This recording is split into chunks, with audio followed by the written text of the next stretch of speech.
Recently, I was asked why I love the Harry Potter series so much. I sat there puzzled, not knowing how to respond. Everything from the characters, to the world, to the generation-gapping story crossed my mind. And then I realized, it isn't a simple question at all. It's a layered one, because there's not just one thing that makes me love the Harry Potter series. It's how it makes me feel, and I love it for all the small little things that it does. Alas, this will be the first episode in a series where I'm going to talk about why I love Harry Potter and those small details that turn Harry Potter from a work of fiction into something that leaps off the page and screen. Today I'd like to talk to you about the wonder in Harry Potter, and how Harry never loses that wonder throughout the series. People always talk about the Harry Potter films getting darker and darker until they lose all hope and are pretty much depressing. Yes, the overall story and look may age with the characters, but the hope and the wonder is never lost. First, let's take a look at Philosopher's Stone. Truly, when I saw this film in the cinema for the first time, I was in awe of the visual spectacle. The world seemed fully realized and tangible. It goes without saying, but Philosopher's Stone clearly shows Harry taking it in, and more importantly, enjoying the wizarding world. His eyes and face say a lot, and when I was in the theater, I shared that feeling with Harry. I'd argue that wonder we see Harry feel in the Philosopher's Stone is the main reason why I love this world so much. Harry does become more attuned to the world around him, but in every single book or movie, he gets that moment, that simple, fleeting moment, where he's back in the Philosopher's Stone witnessing something for the first time, and he feels it, that wonder and awe. Like I mentioned, these small moments are sprinkled among the Harry Potter series. In Philosopher's Stone, it's all about Hogwarts and the magic of the wizarding world. And Harry's wonder is infectious. Pretty much the entire movie has that feeling. But moments like this,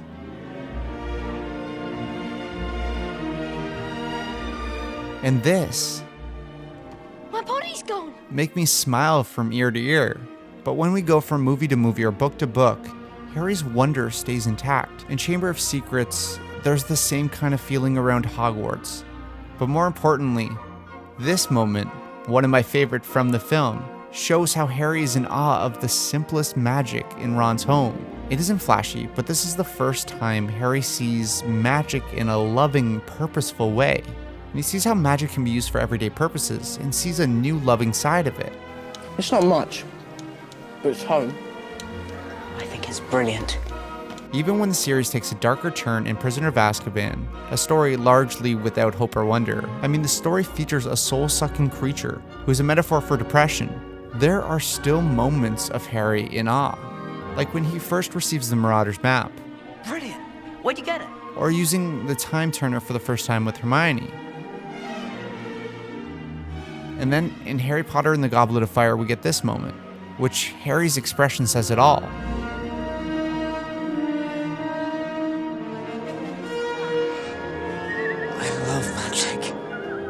Or the Gillyweed moment, which literally causes Harry to jump for joy.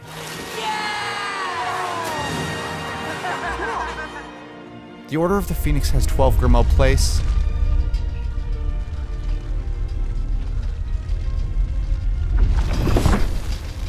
And an introduction to the Ministry of Magic, which holds a whole new world for Harry. Everything from the Floo network to the paper airplanes with internal letters catches his eye. And even in this stressful moment, he appreciates the world around him. In The Half-Blood Prince, we get this moment, where Dumbledore shows us some rather impressive magic, while Harry takes it all in.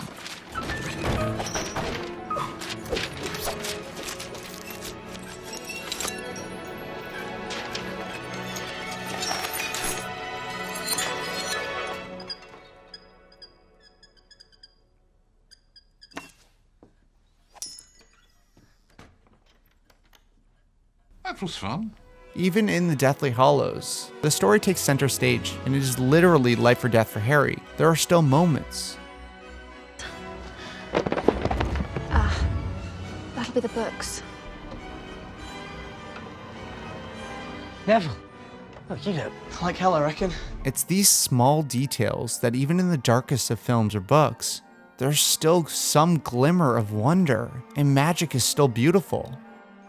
I just love how viewers, we get to experience the world through Harry's eyes, and he's essentially a surrogate for the audience. We see these amazing things year after year and appreciate the depth of the world more and more. But more importantly, we love to see Harry's amazement as well, and we love to see it untarnished by the years of suffering. He is still in awe of the magic every time he sees it, and it's always something new. These tiny moments lighten up the series. It's one of the reasons why I love Harry Potter so much. It's one of the reasons why I love Harry Potter as a character so much. Directors and writers could have overlooked these moments and focused more on story instead, but they chose to include them. They chose to show them because even in the toughest of times, Harry is still that kid, taking it all in. He is still amazed that something as wonderful as magic exists in his world. Are there small details about Harry Potter that make you love the Harry Potter series just a little bit more? As always, thank you so much to my patrons Adam Gray, Jeremy Jacobs, Jenny Edwards, Jeremy Robson, Gabe Marchanda, Trevor Cowan, Gunnar Legland, Colleen West, Gerard Galifa, Estet Hemzaj, Marco Perry, Roland, Ada McShane, Shalon Hudson, and Carrie Hunt. Thank you so much for your support, guys. As always, thank you so much for watching. Please subscribe, and I'll see you in the next video.